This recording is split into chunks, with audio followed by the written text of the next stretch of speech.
education of our children, even the research and development. We were the innovators of the planet. Well, now we're not even in the top 10 for most of their measures. China's just built 18,000 miles of high-speed rail. Have we done a major infrastructure bill? The busiest rail corridor that goes through Delaware and New Jersey from Boston to Washington, D.C. runs half an hour slower than it did in the 60s. We used to have the most college graduates per capita. We're not in the top 10 anymore. And trying to compete in a global knowledge-based economy when other countries, R&D even, we are drafting off of the investments we made. We're not the #1 R&D, public-private investments in R&D country anymore, and in research intensivity. I can go on, but I want to come to this conclusion. We are failing as a body to serve the purposes to which we all care. And the best we can do is blame each other. And each of us are participating in the erosion of this body. And this is just yet another example of that. People here think this is wrong. And I'm not just saying people on our side, because again, the words of my colleagues think this is wrong. And this goose is cooked. But God, I'm appealing right now. I'm one of these folks that during times like this, maybe heckling back and forth with my friends that I text on the other side of this aisle, and I hope they'll never make those public. But I'm appealing right now that we've got to find a way to stop this. The only thing that heals this body is what I call a revival of civic grace. Somewhere along the line, there's going to be a moment, it's coming, I think it's long past, that there has to be acts of heroism when it comes to extending of grace. My friend Mike Lee, I quote you, the only person I'm going to personalize quote except for Kennedy, who yesterday talked about how good of a tight end I was and an athlete I was. But I'm going to quote my friend just because I know you won't take personal affront to me quoting you. You said, "We had the authority to do this." I know you are a student of history, as am I. Some of the greatest acts in American history are when people had the authority to do something and they showed the restraint of power and didn't use that authority. This is one of those moments where that is the kind of grace that can stop the tumbling of this institution further towards what I think will be a real constitutional crisis and will help us to begin to rise together to save this nation. We are now at a point with what we're about to do here, unless my colleagues' resolution somehow passes, where we are going to set another firm foot to the erosion of our institutions. And I'm telling you right now, I hear rational people telling me things like, first time in Supreme Court history that we had the most anti-democratic Supreme Court, because they bring up facts like, hey, this is the president wasn't elected with the majority and confirmed by a Senate that has 10 million less votes, the majority than the minority. That these are anti-democratic things that are happening. We have to stop them. I'm hearing that. That's just in the same way that my colleagues on the other side of the aisle, when Hillary Clinton seemed to be the winner, were talking about trying to stop, do things to stop. What has to stop is that. I'm going to end with my favorite point, that you may have had these moments. It was in Iowa, Chuck Grassley. I was running for a stage in a town hall, and I'm about to leap up on the stage, and a big guy sees me. Mr. Chairman, I'm a big guy, former All-American football player. Older I get, the better I was, man. And I'm about to jump up on that stage, and a guy stops me and says, "Dude, I want you to punch Donald Trump in the face." And I looked at him deadpan, and I said, "Dude, that's a felony." I am nowhere near, I'm a shadow of the kind of grace that John McCain showed when somebody was eviscerating Barack Obama personally, and he grabbed the microphone from him and talked about how good of a family person Barack Obama was, not the easy vilification that we often do. I can't imagine for the life of me the current president doing something like that. What this body has to rise to, I hope it's now, is to understand that what this nation needs from us is that grace.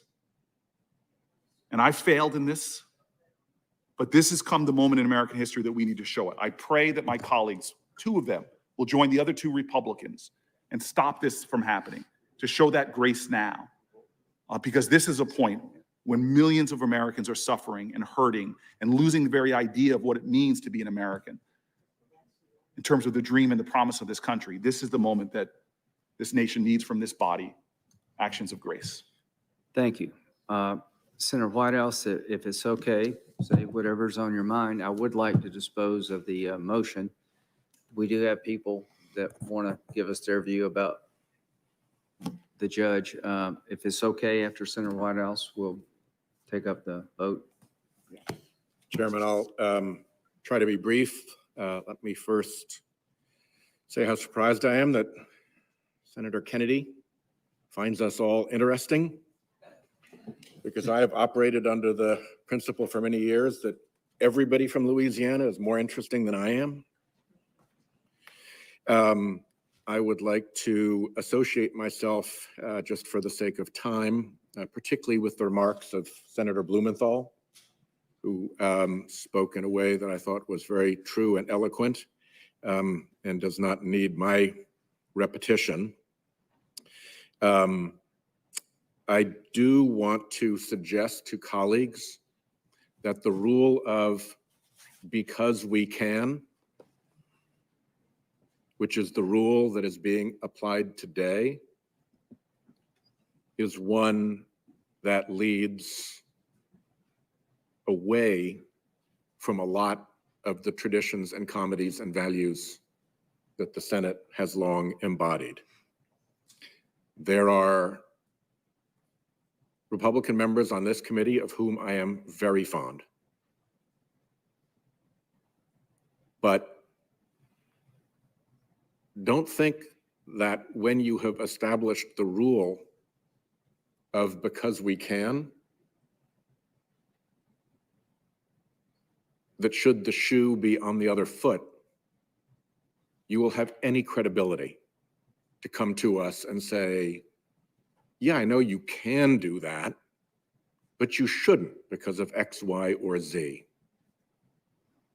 Your credibility to make that argument at any time in the future will die in this room and on that Senate floor if you continue to proceed in this way. I hope that that is not the case. But please don't think that they're two separate rules. That when there is Republican majority, the rule is because we can. And when there is a Democrat majority, the rule is, oh no, you can't do it that way.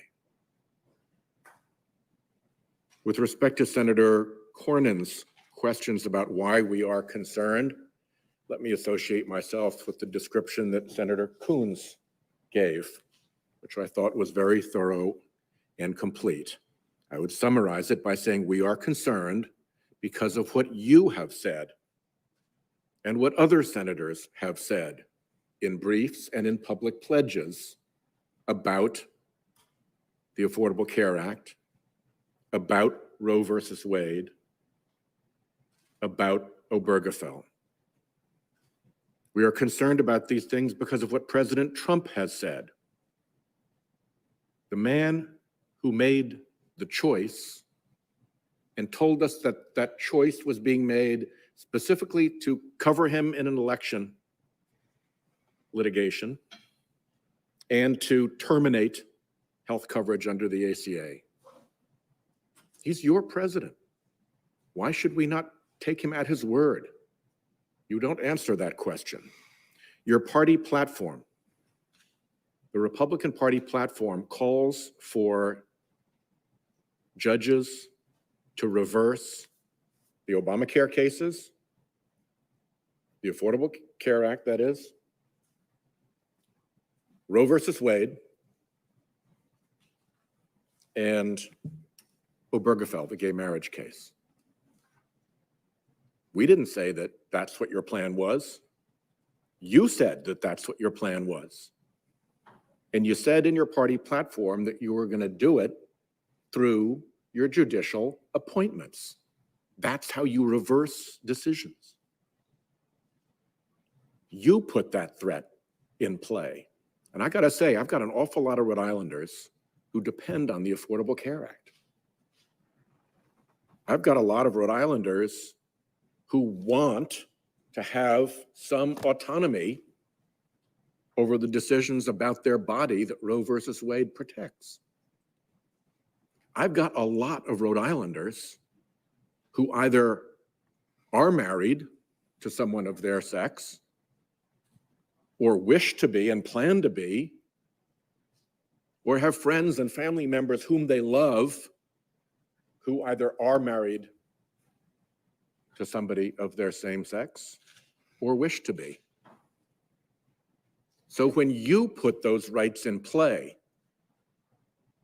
by putting that threat in your party platform, you have no standing to criticize us for taking it seriously.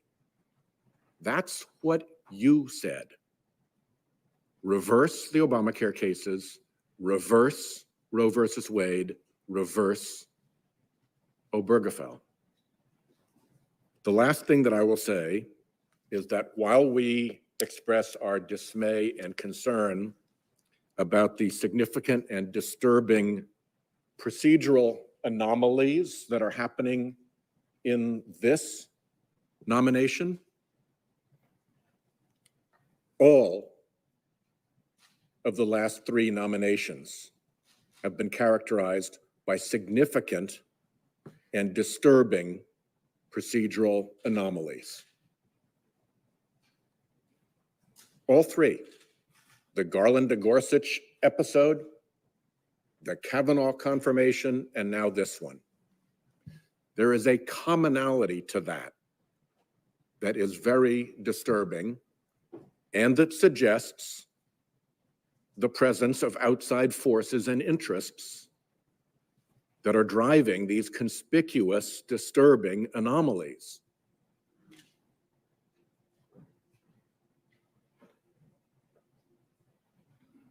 Last weekend, I was at home preparing for this and sitting at a desk with papers all out around me, trying to assemble my thoughts, and I was in a room with the windows closed.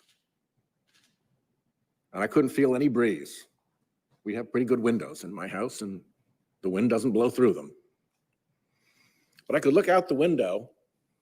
We look out over a pond, and I could see the water on the pond rippling as the wind blew across it. I could see the trees outside bending as the wind blew through the trees. I could see the rushes along the edges of the pond whipping back and forth as the wind blew through them. I didn't need to feel the wind to know that the wind was blowing outside, because the clues were obvious. The clues are obvious that something is happening behind all of these significant and disturbing procedural anomalies. And I, for one, intend to find out exactly what has been going on. It has been going on behind front groups and using anonymous money.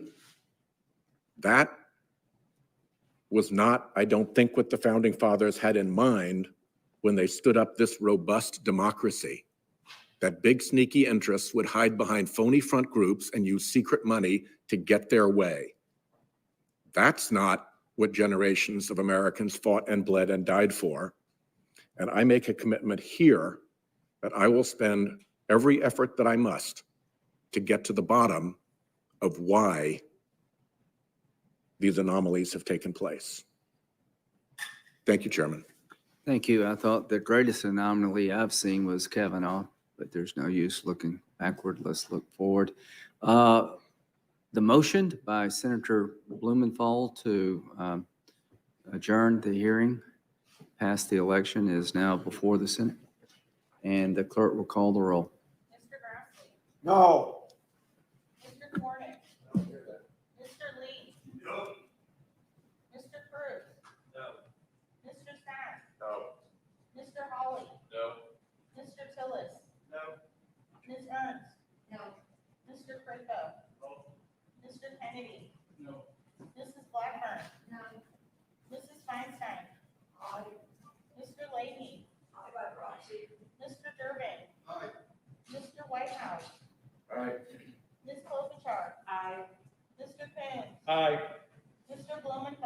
Aye. Ms. Rono. Aye. Mr. Booker. Aye. Ms. Harris. Aye by proxy. Mr. Chairman. No. Mr. Chairman, the votes are 10 yeas, 12 nays. The motion is not agreed to. The business meeting will conclude, and we will now move to our first panel. Thanks to my colleagues for saying what was on your mind in a very eloquent way. And we'll now move on to panel one, the ABA panel. Mr. Chairman, could I have a point of order first? Well, he's not on the panel. He's sitting behind the panel, but he's been so active there.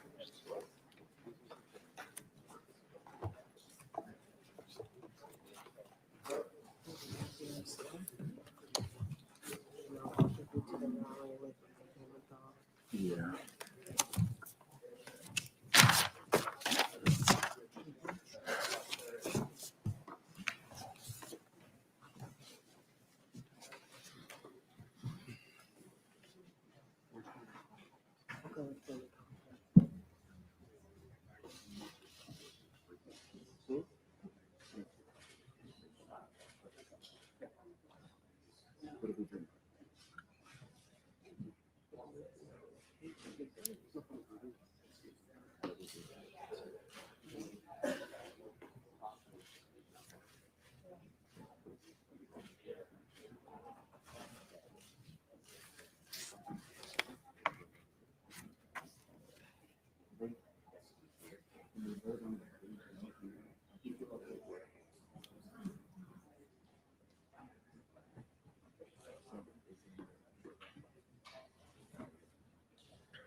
Yeah, how you doing? I better-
So, on this final day of the Amy Coney Barrett Supreme Court confirmation hearing, now taking a break, committee members today will hear from outside witnesses in support and opposed to the nominee.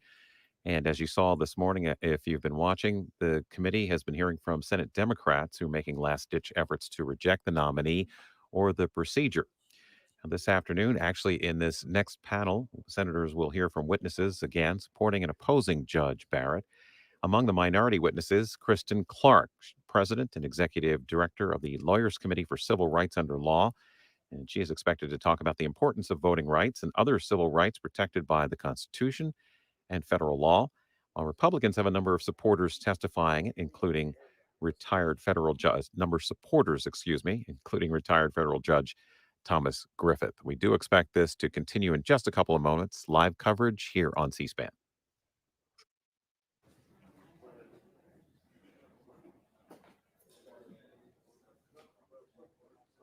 Been pro-life for a long time.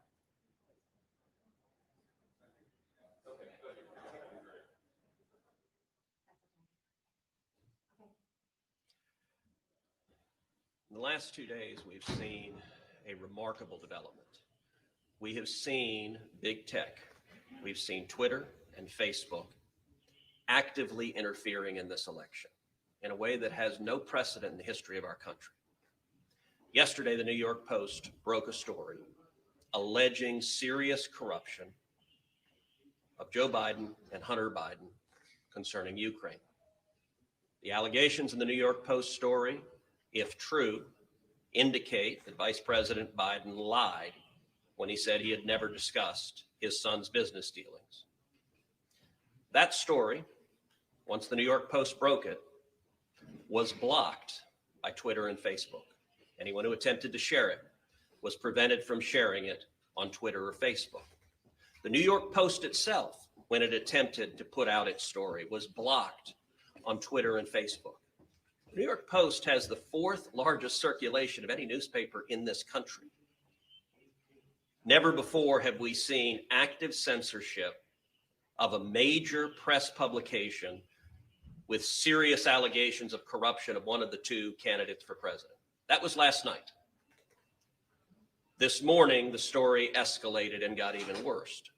The New York Post broke a second story of a series of emails that indicate yet more corruption. In this instance, the Biden family receiving millions of dollars from communist China government officials. Just minutes ago, I tried to share that story on Twitter. And Twitter is actively blocking right now, this instant, stories from the New York Post alleging corruption and the Biden family receiving millions of dollars from communist China. This is election interference, and we are 19 days out from an election. It has no precedent in the history of democracy. The Senate Judiciary Committee wants to know what the hell is going on. Chairman Lindsey Graham and I have discussed this at length, and the committee today will be noticing a markup on Tuesday to issue a subpoena to Jack Dorsey, the CEO of Twitter, to testify before the Senate Judiciary Committee next Friday, to come before this committee and the American people and explain why Twitter is abusing their corporate power to silence the press and to cover up allegations of corruption. And let me be clear, I don't know if these New York Post stories are true or not. Those are questions Vice President Biden should answer.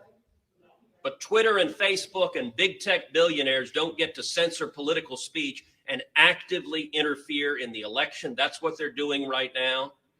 And so on Tuesday, the Judiciary Committee, the full committee, will be voting on subpoenas to subpoena Jack Dorsey to come before our committee. Can I ask you a technical question on that? Can the Democrats delay that subpoena? The Democrats can certainly raise procedural objections. They can try to delay the subpoena. I don't believe they will be successful. We are 19 days out from an election. So if the Democrats were to try to play procedural games to delay the subpoena until after the election that would be obvious and transparently political. Chairman Grant. Thank you. 2020 can't get any stranger. So they're 19 days out from an election. Again, I don't know if the New York Post article is true. I think it is established that Hunter Biden, while he was visiting China with the vice president, received money from a Chinese bank for investment. I don't know much more about it, but I do know this, that a lot of information, the Steele dossier was all over the place. They never blocked that. All the allegations about Russian collusion and Trump and every other idea that Trump may have done something bad, nobody blocked that. So what we're going to do is we're going to finally have an accounting that's long overdue. These social media platforms have a dominance in our lives. They're newspapers, they're TV stations, they're radio stations, they're publishers. And this to me crystallizes the problem better than anything I could think of for the American people. You may be a Democrat saying, I don't want to hear the New York Post. It could be you tomorrow. So the point is that the power behind these platforms have been taken to a level that truly is dangerous, I think. The stopping Americans who have these tools available to them from exercising their ability to share information with their friends. Nobody in Twitter and social media shut down anything about Trump and Russia. So we're going to proceed Tuesday. Hopefully the Democrats on the committee will be as interested in this as we are, because it's us today, it could be them tomorrow. Thank you. I want to say that obviously I agree wholeheartedly with the chairman, Senator Cruz. I think taking this action is absolutely necessary. Last night, the subcommittee, my subcommittee on crime and terrorism, invited both Jack Dorsey and Mark Zuckerberg to come and testify. I think a subpoena from the Judiciary Committee is absolutely appropriate and in order. It is absolutely vital. We believe in a free press in this country. We also believe in free elections, and the attempt to rig an election, which is what we are seeing here by monopolies, is unprecedented in American history. They have a lot to answer for, and I hope that we'll subpoena both Twitter and Facebook. They should both come. They're both engaged in censorship. They're both massive monopolies. They should answer to the Judiciary Committee. They should answer to the full Senate. They should answer to the American people, and that's what this is about, and I look forward to taking this vote and hearing their testimony to the committee.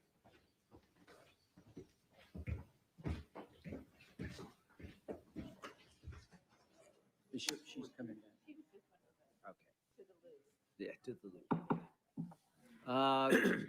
And the hearing will come to order. Senator Feinstein will be back in a second. We're not going to start until she does. I appreciate our witnesses' patience. The committee did its business, and I appreciate the way in which it was conducted, the respect and the sincerity. And we will now be moving forward. I'll wait till Senator Feinstein gets here, but I'll do the introducing. Our panel includes members of the American Bar Association who are responsible for rating judicial nominations. We have three: Mr. Randall Knoll, partner Butler Snow, Memphis, Tennessee; Ms. Pamela Roberts, partner Bowman and Brook, Columbia, South Carolina. Welcome. And I will allow Senator Grassley now to introduce Mr. Brown. Yeah, Mr. Brown, as far as I know, will probably not be testifying, but he's consular to these people that are, but I want to recognize him for a more important reason. First of all, a little bit of background. David Brown is here in his capacity as vice chair of the American Bar Association Standing Committee on the Federal Judiciary. He's a partner in a very prestigious Des Moines law firm, Hanson McClintock and Riley. I'm pleased that he's able to be here today, and I welcome him and all the other witnesses to the committee. But in regard to his hard work, I think, as I know him personally, and I've heard him say everything that these members that are on the standing committee of the federal judiciary that review judges, both district, circuit court, and Supreme Court, the time that they have to put in to do it So I know how diligent he is. I don't know whether I could tell you exactly whether he's been doing it for 20 or 30 years, but at least half the time that I've been on this committee, which would be 20 years out of 40 years, I've known him to work very diligently at this. And if he's an example of the lawyers of this country that serve that same capacity, interviewing candidates that are nominated by the President of the United States, they all work very, very hard. So I want to thank David Brown for his hard work. And as he counsels these people today, they probably don't need any counsels, but he's there to help them if they need it. And welcome him and everything else. And since we're getting started 2 hours late at this, and I had made other plans, Mr. Chairman, I want to have permission to put my questions in the record. Permission granted, and I appreciate your patience. You're invaluable to the committee today. Thank you. Senator Coons, so we're waiting on Senator Feinstein. You think it'd be appropriate for them to start, or you want to wait? Is that okay? Let's just wait a minute. Is it okay?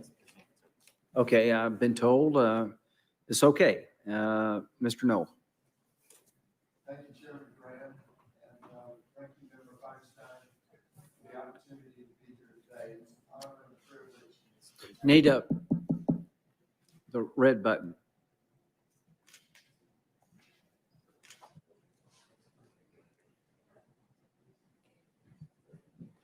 Can somebody help Mr. Knoll?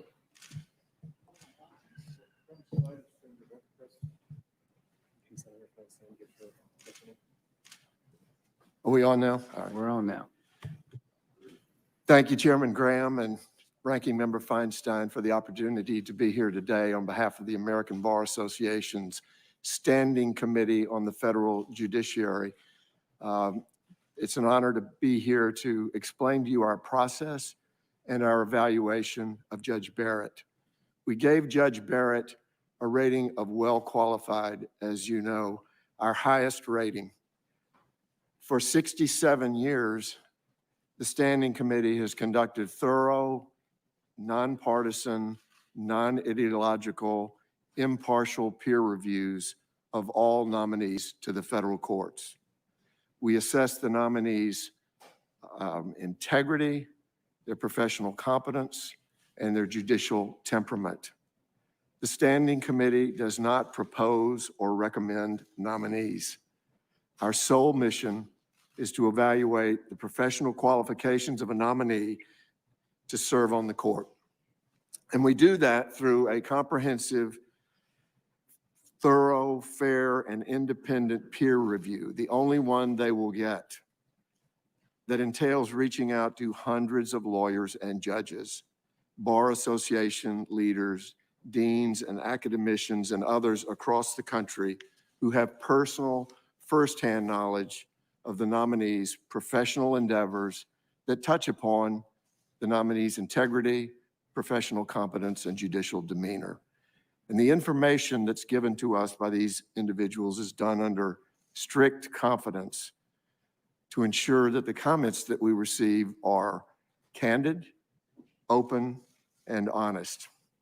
I'm joined by Pamela Roberts of South Carolina, who is the lead evaluator for this nominee. And we were assisted by our Standing Committee members, a team of stellar lawyers from across the country who are handpicked and whose practices are in the litigation arena and who are deeply committed to the work of a strong judiciary. As you know, David Brown joins us here today, and I can tell you that all of these people work diligently to do what we always aspire to do, and that is to provide a fair and independent rating within the time frame that's established by the Senate Judiciary Committee. To be a nominee to the Supreme Court, one must possess exceptional professional qualifications, and as such, our investigation of a nominee to the Supreme Court is much more extensive than that for other federal courts. In addition to the usual approach of having a lead evaluator conduct and report on the nominee, every member of the committee from his or her own circuit conducts a separate evaluation, which is given to us. And second, while the committee members review the writings and opinions of the nominee, we engage academic reading groups. Here we had 2 academic reading groups, distinguished professors from the law schools of the University of Mississippi and Belmont University, and a 3rd professional reading group that included Supreme Court practitioners and former clerks, among others. There were 34 members of these reading groups. They read the opinions and the writings of the nominee, and they independently evaluated factors such as the judge's analytical abilities, clarity of writing, knowledge of the law, application of the law to the facts, harmonizing a body of law, reasoning, scholarship, and the ability to communicate effectively. And our committee also had the benefit of evaluating Judge Barrett in 2017, when then Professor Barrett was nominated to the Seventh Circuit Court of Appeals, where she now serves as judge. And we interviewed Judge Barrett for over 3.5 hours, Ms. Roberts and we received additional information from her in the interim. The standing committee concluded that Judge Barrett's integrity, judicial temperament, professional competence met the very high standards for appointment to our Supreme Court. Our rating of well qualified reflects the consensus of her peers that know her best. Thank you, Chairman Graham and Ranking Member Feinstein, for your staffs accommodating us to be here today. They were professional and gracious at every turn. Thank you. Well, thank you. Before we turn to Ms. Roberts, as you know, there's contention on our side about the ABA at times, but as chairman, I always have considered the input to be important, even when I disagree with it. And during my time, we've continued the practice of ABA input, and I hope those who follow me will do so. Ms. Roberts.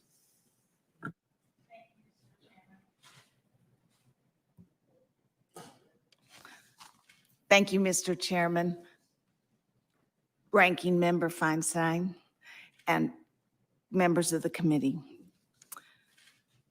As my colleague just introduced, I'm Pamela Roberts, and I'm the lead evaluator for the nomination of Judge Amy Coney Barrett to sit as a justice on the Supreme Court of the United States.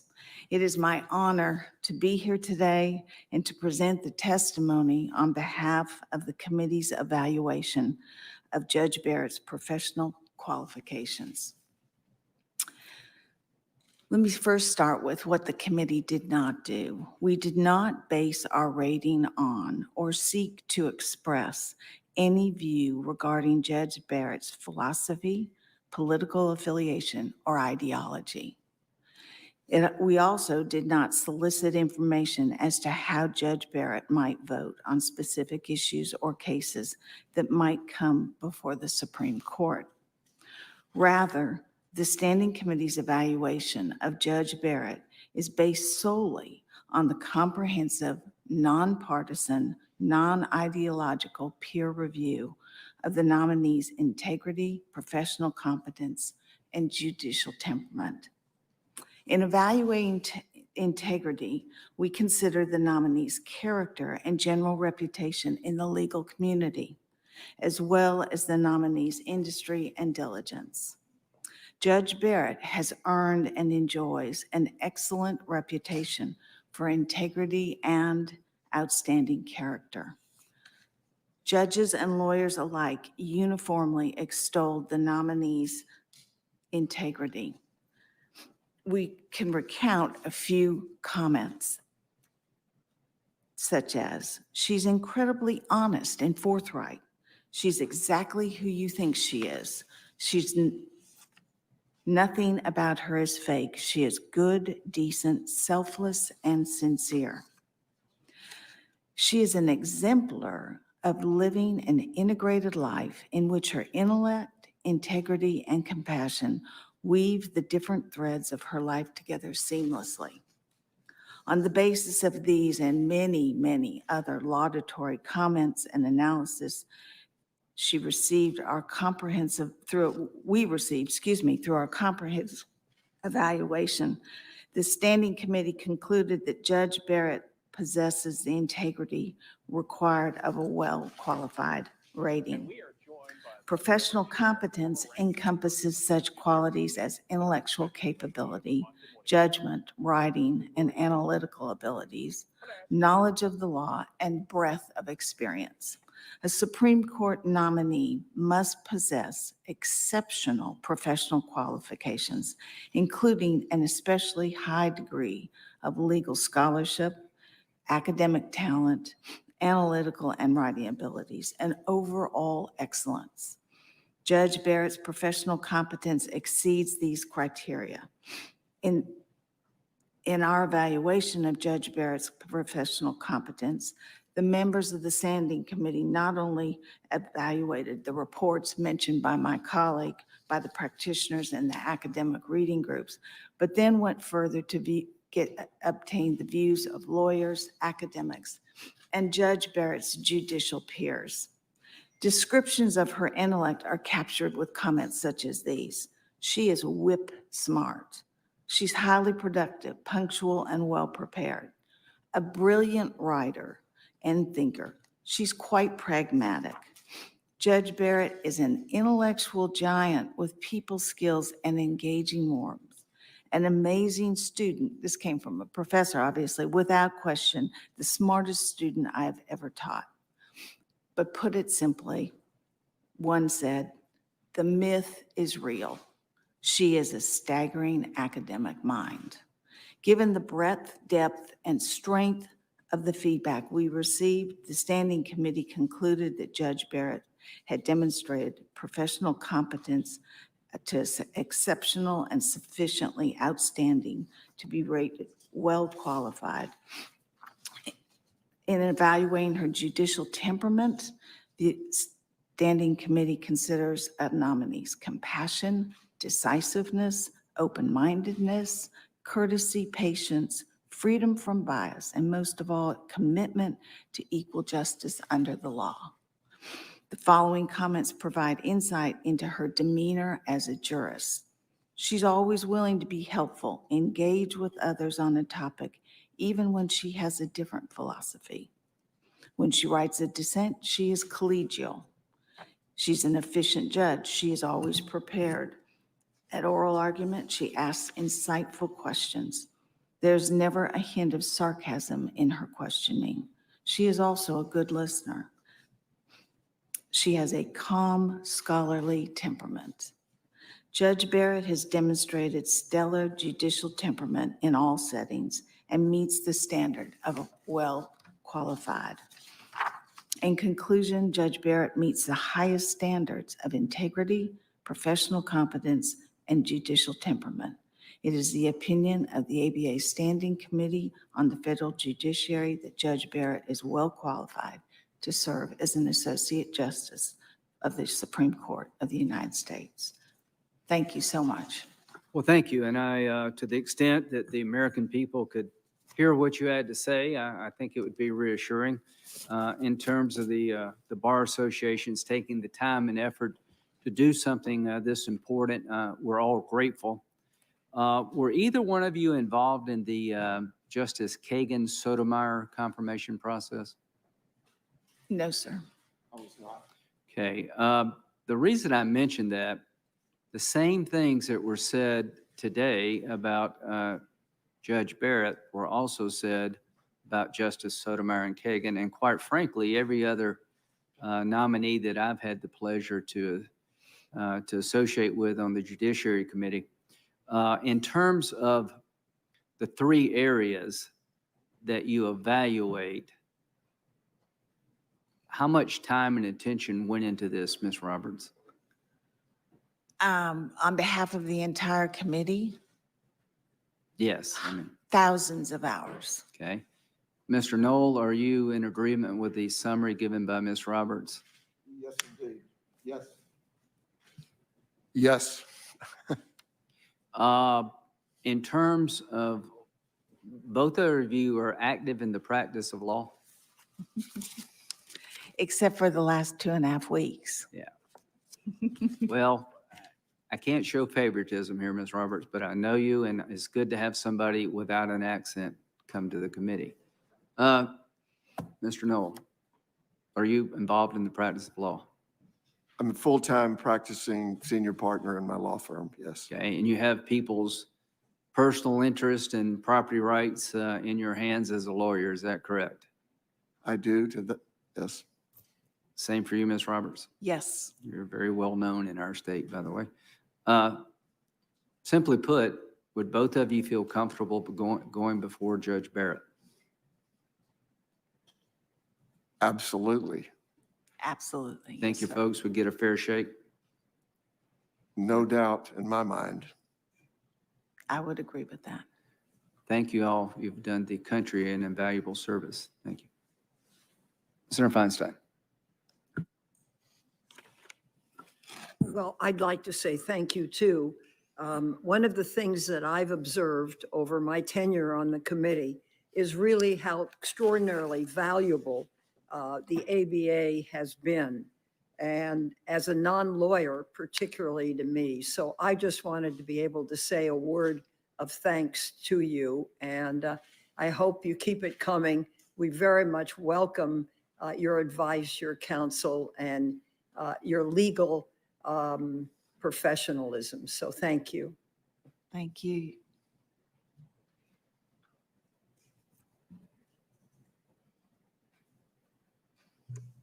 That's it. Thank you. Thank you. I have a list of letters supporting the nomination of Judge Barrett I would introduce for the record in this folder.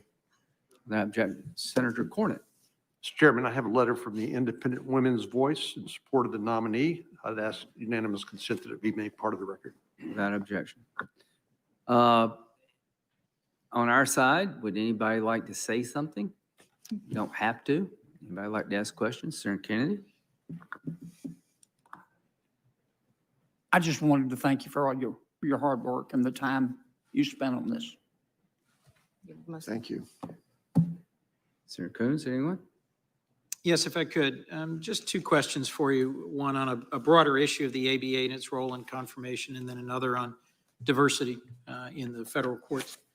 President Trump's named 10 judicial nominees who were subsequently rated by the ABA as not qualified. And by comparison, not a single judicial nominee of the Obama administration was rated as not qualified. And these ratings have led the Assistant AG for the Office of Legal Policy to write in an editorial that the ABA evaluates nominees of Republican presidents more harshly than those of Democratic presidents. Does the ABA take political considerations such as this into account when it provides this committee with ratings? Thank you, Senator Coons.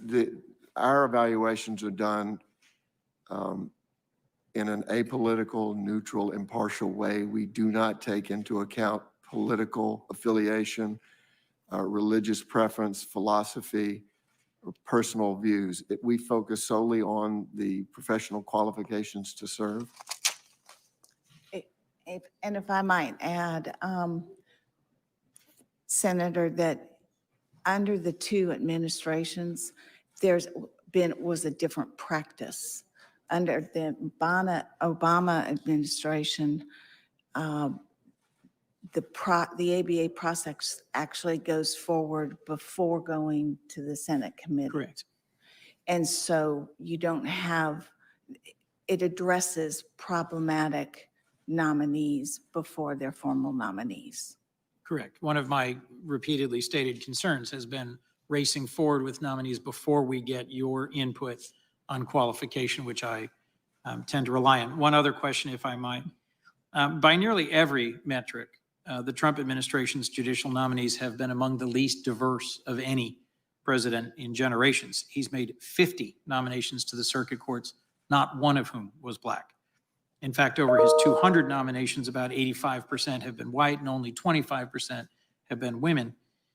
Yesterday, in response to a question from Senator Booker, Judge Barrett could not name a single book, study, or law review that in any way addressed racial discrimination and its legacy in American law. I'm not suggesting in any way that that's disqualifying. I'm simply saying that at a time when such books are bestsellers, at a time when this central challenging issue for the United States and for our legal system about how to address, recognize, combat the legacy of racial discrimination, I just wondered if you could briefly speak to the importance of diversity on the bench and in the legal community more broadly. Senator, we're not here to speak for the American Bar Association. We are the independent body of the Standing Committee on the Federal Judiciary. But in terms of this evaluation and the work that we did, I can share with you that of the hundreds of people that we reached out to who confided in us and gave us their very candid views, we didn't hear a hint of any concern by anyone that this nominee suffers from some kind of malady in terms of Let me be discrimination. specific and clear. I was not intending to imply that in any way. Her failure to respond to Senator Booker's question yesterday with a specific example, I did not mean to imply, suggested any bias. Just it led to me to question whether or not having broader diversity on our courts would bring into the decision-making role those who bring personal insight and experience, and whether or not all who serve on our bench and in Congress should be more aware of this challenge facing our nation. If I may, Senator, I just would remind the committee that there are 2 questions in the Senate Judicial Questionnaire that the nominees complete that do address diversity. One goes to membership of any organization or club that might discriminate, and the other question goes to a view of diversity and is usually followed up in the face-to-face interview by the evaluator and the nominee. And so there is some intentional discussion about those important issues. Mr. Chairman, Thank you.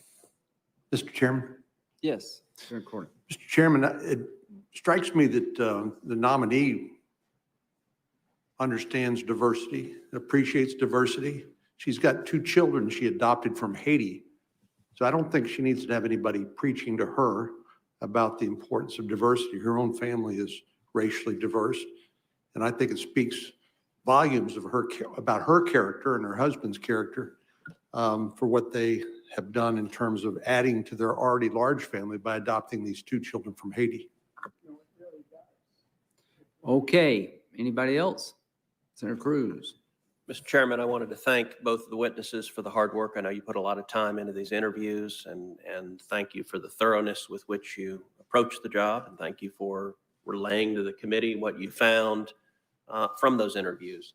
I also wanted to enter into the record a letter from First Liberty, which is a legal organization that defends religious liberty, in which they support the confirmation of Judge Barrett and say in particular that we're confident that Judge Barrett will protect the religious freedoms and constitutional rights of all Americans. Without objection. Thank you both for the input to the committee, for all the time and effort. Yeah, I think it's invaluable to the committee and the country. And tell General Rives that I said hello. He was my boss when I was in the Air Force. Thank you very much. You're dismissed. Thank you. Thank you. Our second panel.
No, no, it needs to be to any brow.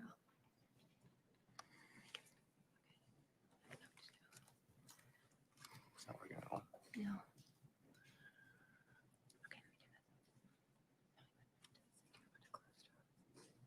No.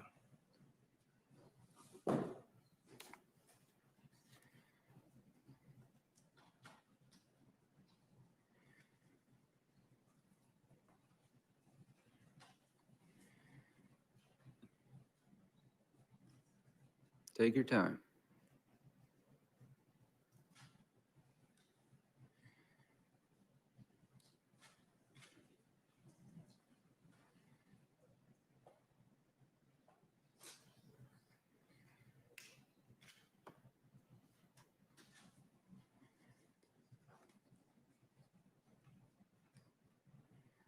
So, Lindsay, you'll recess for how long? We'll Just so. yes, for, An hour? yeah, 30 minutes probably. 30 minutes. We'll try to get it done as soon as we can. Are we ready there? Okay, thank you. So here's what I'll do. We have 8 witnesses, 6 are virtual, 2 are with us in person, 4 supporting the nomination, 4 opposed. And we will do it in the order that I call out, but just be patient with me. Dr. Bhatti, Carefree Medical, Lansing, Michigan. Are you with us? Yes, sir, I'm here. How do you say your name, sir? Bhatti is my last name. Okay, thank you, Dr. Bhatti. The Honorable Thomas Griffin, retired judge, U.S. Court of Appeals for the District of Columbia, Washington, D.C. Judge, are you with us? Yes, sir. Thank you. Ms. Kristen Clark, President, Executive Director, Lawyers Committee for Civil Rights Under Law, Washington, D.C. Ms. Clark? Yes, Chairman. Thank you. Professor Prakash, Prakash, James Monroe, Distinguished Professor of Law, University of Virginia School of Law, Charlottesville. Professor, are you with us? Here. No, okay, I'm sorry. I apologize. Did I get your name right? Very much so. Oh, good. Thank you, sir. Ms. Crystal Good, Charleston, West Virginia. Ms. Good, are you with us? Yes, Chairman, I'm here. Okay. Miss Amanda Rauh-Bieri, Associate Miller, Canfield, Grand Rapids, Michigan. Yes, Chairman, I'm here. How do you say your name, ma'am? It's Rauh-Bieri. Thank you. Miss Stacy Staggs, Little Lobbyist, Charlotte, North Carolina. Yes, Chairman, I'm here. Thank you. And last is Miss Laura Wolk. Is that right, ma'am? Yes. Thank you. From Washington, D.C. So, Dr. Bada, will you please lead us off? You each have 5 minutes and they'll be subject to questioning by the committee. And thank you all for taking the time to attend and give us your input. Well, thank you, Chairman Graham, and thank you to this committee for welcoming me here. My name is Dr. Farhan Bhatti. I'm a family physician practicing in Lansing, Michigan, and the CEO of a nonprofit, Carefree Medical, which provides medical, dental, and optometry care to low-income, underinsured, and uninsured individuals. I'm also a board member and Michigan State lead for the Committee to Protect Medicare, a national organization of physicians in more than 40 states who want to make sure our patients get the care they need, regardless of financial status. Most of my patients are Medicaid recipients, men and women who work 2, sometimes 3 jobs. Because Michigan expanded Medicaid in 2014 under the Affordable Care Act, more than 750,000 Michiganders can now get the treatment they need. There are countless stories from my daily work I could present, but I will share just 2. The first is a middle-aged male who had a long history of uncontrolled diabetes and who recently acquired Medicaid. Since he wasn't able to afford insulin before getting Medicaid insurance, we tested his blood in our office and found his hemoglobin A1C had risen to 17.5%, when normal is 5.6% or below. An A1C of 17.5 means his blood sugar was averaging 455 milligrams per deciliter. And as a physician, my goal is to have diabetic patients average 150 or less. Blood sugar as high as his, if left untreated, will almost certainly lead to death. Because of the ACA, I was able to start him on an intensive insulin regimen. And within 4 months, his blood sugar dropped more than 200 points. The blurred vision he was experiencing significantly improved. His kidney function improved, and he was able to find a job. The ACA literally saved this man's life. Another story I'd like to share involves a patient with bipolar disorder who was doing well and was stable and healthy until she lost her job and her health insurance due to COVID-19. I had been prescribing a medication that worked wonders to keep her mood stable, but without insurance, that medication costs more than $1,200 per month, which she simply couldn't afford. I tried prescribing older, inexpensive generic medications so she could pay cash for them, hoping we'd find an effective alternative. None of them worked. She developed a severe depressive episode. Her energy and motivation vanished. She gained significant weight because of the side effects of the older generic medications. She had uncontrollable crying spells, and she experienced suicidal ideation. Thanks to Michigan's expansion of Medicaid as allowed under the ACA, my patient's suffering ended because we eventually got her enrolled into Medicaid. We resumed the medication she desperately needed, regulated her dopamine, and stabilized her mood. She can once again contribute to the economy and support herself financially. These are just a fraction of the many positive outcomes of the ACA I have witnessed over the years. Simply put, as a frontline doctor, I witness every day how the ACA has improved, is improving, and will continue to improve the lives of ordinary, hardworking people. For those without health coverage, they live in fear that they are only one illness or one injury away from bankruptcy. Medical bankruptcy in this country is in the hundreds of millions of dollars. It breaks my heart. So during a pandemic that continues to kill 1,000 Americans each day, people need the ACA and the freedom it provides now more than ever. Without the ACA, insurance companies would be able to discriminate against a new generation of people with COVID-19 related pre-existing conditions, and anyone with a pre-existing condition, by refusing to cover them or by raising costs. As a family doctor who cares deeply about my patients, I'm grateful to be here today to advocate for them and for all patients in our great nation. And I'm here to urge against striking down this life-saving law or confirming to the Supreme Court anyone who would seek to do so. As a doctor, I can't talk with expertise about concepts like originalism or textualism. As a doctor, however, I can talk about the real-world harm of ending the ACA to the real-life Americans who have to choose between going to a doctor or buying groceries. And as a physician who engages with other doctors across the nation, I share the concern that any judge who opposes the ACA endangers a lifeline that my patients count on to stay healthy, and in many cases, to stay alive. Thank you again for the opportunity to share my patients' stories with you. Thank you, sir. Thank you very much. Judge Griffin.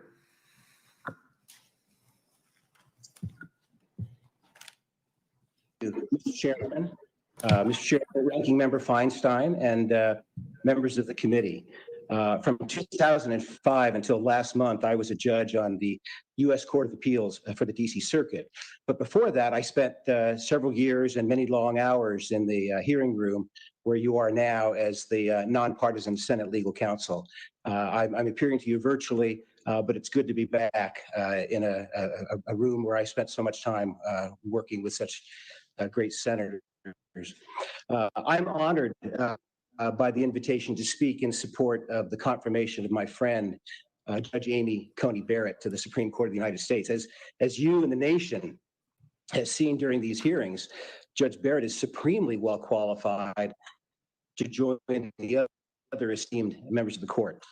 A recent survey found that over 2/3 of the American people believe that Supreme Court justices base their decisions primarily on the law and not on politics. In light of that, there's something deeply disturbing about much of the debate surrounding judicial nominations in our nation. Many political leaders and pundits assume that a judge will cast your vote based on partisan preference. Such explanations, typically made for short-term political gain, do much harm. They undermine public confidence in an independent judiciary, which is the cornerstone of the rule of law. The rule of law is a fragile possibility that should be more carefully safeguarded by our leaders. I agree with the Chief Justice. Quote, "We do not have Obama judges or Trump judges, Bush judges or Clinton judges," he said.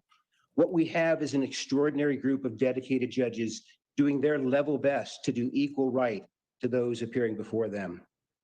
Having served 15 years on the DC Circuit alongside judicial appointees of every president, from Carter to Trump, I have seen firsthand that judges can and do put aside party and politics in a good faith effort to correctly interpret the law. Justice Kagan made the same point at her confirmation hearing. She flatly rejected the idea that difficult cases turn on, quote, "what's in a judge's heart," close quote. Instead, as she put it with her characteristic wit, it's law all the way down. That is precisely the type of jurist Judge Barrett has been. In Price versus City of Chicago, she ruled against pro-life litigants who challenged an ordinance that barred them from approaching women near abortion clinics for the purpose of leafleting, protesting, or counseling. Even though there were substantial arguments under the ordinance that the ordinance violated the First Amendment under an aggressive reading of recent Supreme Court precedent, Judge Barrett joined an opinion that followed binding precedent and upheld the ordinance. She displayed the same impartial approach in rulings that allowed the first federal executions in 17 years to proceed, regardless of her personal views on the death penalty.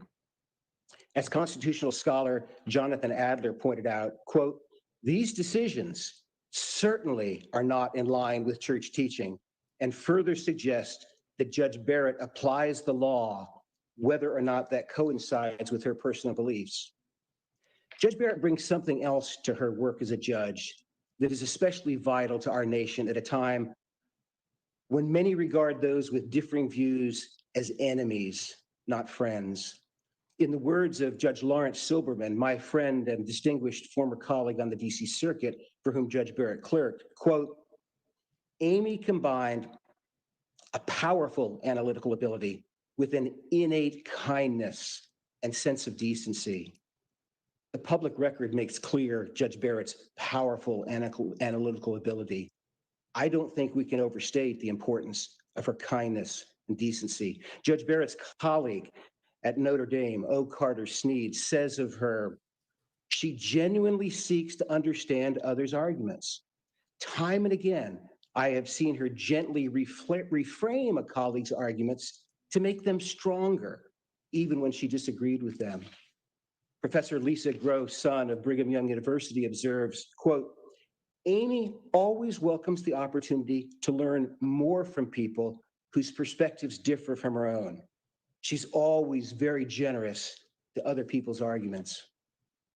Finally, while some of the discussion about Judge Barrett's faith has been tinged with bigotry, some of it comes from a sincere desire to know whether her faith will dictate her decisions as a justice. As a person of faith who served on the DC Circuit, let me assure you, it will not. The oath that every federal judge must take is intended to transform the citizen into an impartial judge whose loyalty while performing her judicial role is to the Constitution and laws of the United States and not to any president, party, or religion. In taking the oath, the judge makes a solemn promise with God as witness that when acting as a judge, she will be a different person than when she is not acting as a judge. Robert Bolt's portrayal of Thomas More in A Man for All Seasons captures this point simply and powerfully. What is an oath?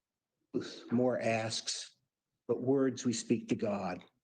In other words, for a person of faith, the judicial oath is a promise to the nation and to God that she will not do the one thing her secular critics most fear, reach for outcomes based on her religious worldview. When wearing the robe, there is no conflict between following God and Caesar. It's Caesar all the way down. I thank you for this opportunity and look forward to any questions that you might have. Thank you, Judge, very much. Ms. Clark. Chairman Graham, Ranking Member Feinstein, and members of the committee, thank you for the opportunity to testify in connection with the Supreme Court nomination of Judge Amy Coney Barrett. My name is Kristen Clark, President and Executive Director of the Lawyers Committee for Civil Rights Under Law, one of the nation's oldest civil rights organizations.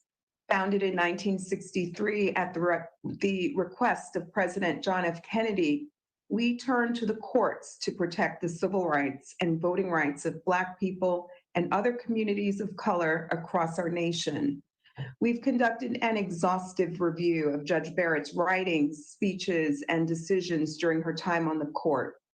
Judge Barrett's views are far outside the mainstream, and for evidence of this, one need look no further than her own words before this committee this week. Judge Barrett would not say whether voter intimidation is illegal, though outlawed by Section 11B of the Voting Rights Act and federal criminal laws. Judge Barrett would not concede that voting discrimination still exists, saying she could not endorse that proposition and calling it a very charged issue when questioned about the court's Shelby County versus Holder decision. Even Chief Justice Roberts, the author of that devastating ruling, noted, quote, voting discrimination still exists. No one doubts that. Judge Barrett would not say whether absentee ballots are essential to voting in the pandemic, calling it a matter of policy on which she can't express a view. Judge Barrett has left open the possibility that she would participate in cases that may arise out of the election now underway. It's troubling that she would not recuse herself under these circumstances, and her stance sends a disconcerting message to the 17 million Americans who have voted to date, with millions more to come.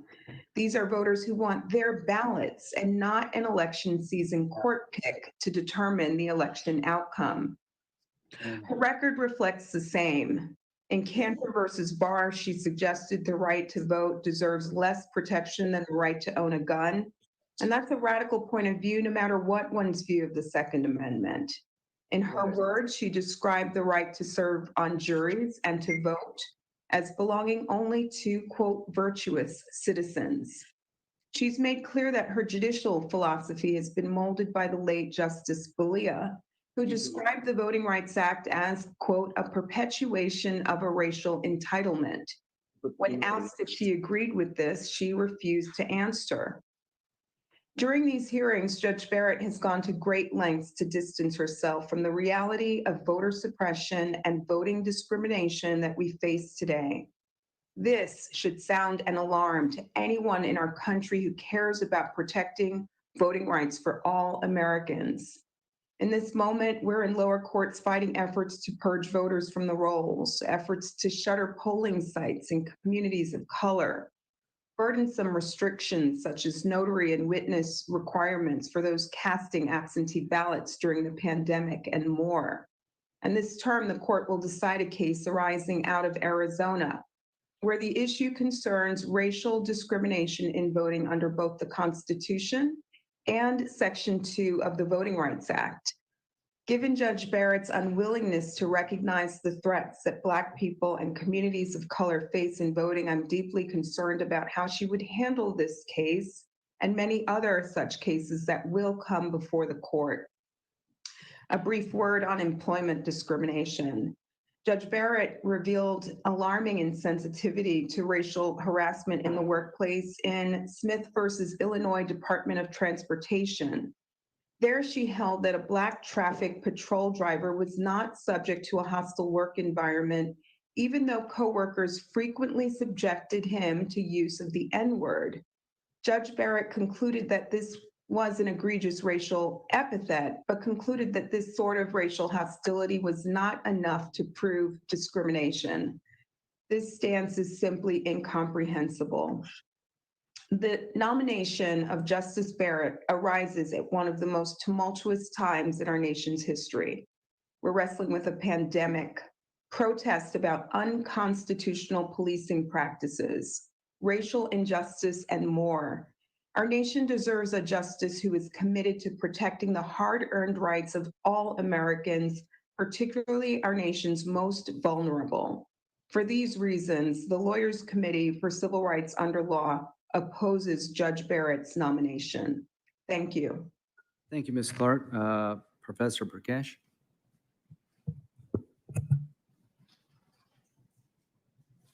It's a pleasure and an honor to be with you here today to discuss Judge Barrett. Thank you, Chairman Graham. Thank you, Ranking Member Feinstein and members of the committee.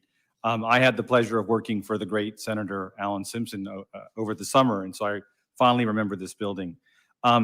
We heard the ABA rate the judge as well qualified. I think the only reason why she wasn't rated higher is that there is no higher rating by the ABA. I think she's uber qualified. I think, to use a sports metaphor, she's a five-tool athlete. She is brilliant. She's a tremendous educator. She's an institutionalist. She's a role model. And I'll say finally, she's an originalist. And I think that's a good thing. So I'll briefly go over some of these points, and I certainly welcome your questions. With respect to her brilliance, I think her articles reflect a deep appreciation of complex issues and ability to break down those complex issues in a manner that people can understand. I would point you to her article entitled "The Supervisory Power Over the Supreme Court," where she discusses the Supreme Court's assumption of power to prescribe procedural and evidentiary rules in the 1950s over the inferior courts, and how that is problematic given that Congress has occasionally granted the Supreme Court authority to impose rules on the lower courts. And so it's an interesting time where she's basically a nominee to the Supreme Court and criticizing the Supreme Court's conclusions in this regard. I think her discussion of precedent is very nuanced, and I think it reflects a willingness to not overturn the entire constitutional order in order to get things right. She properly notes that judges do not need to reconsider precedent in every case, and I think that is utterly and totally appropriate. But don't just take my word or the word of the ABA. Harvard Law professor Noah Feldman has said she's brilliant, and he also said she's conscientious. I agree with both of those adjectives. As an educator, you know that she's won the Teacher of the Year award 3 separate times, the Distinguished Professor of the Year award, and I think this reflects her attention to students, her care, her evident care for them. But we must never forget that justices and, of course, senators are educating the nation about our nations and laws. And I think that she will carry that task off with ease. As you saw during your testimony here, she's very good at breaking down complex concepts. I think she's an institutionalist, and I think that's reflected in her writing. She cares deeply about America. She does not want to burn the whole place down. And I don't think she'll do anything that brings the Supreme Court into disrepute. And I think she has good company because I think all the justices try their level best, even as they disagree with each other, to understand that each of the justices comes from the right place. As senators today discussed, they have the right values and they have the right instincts. She's a role model. I think Senator Graham has spoken to that at great length, and I won't go into it further. Finally, she's an originalist. Originalists basically believe that the meaning of the law that matters is the meaning at enactment, not what a judge or an executive branch would make with the law later on.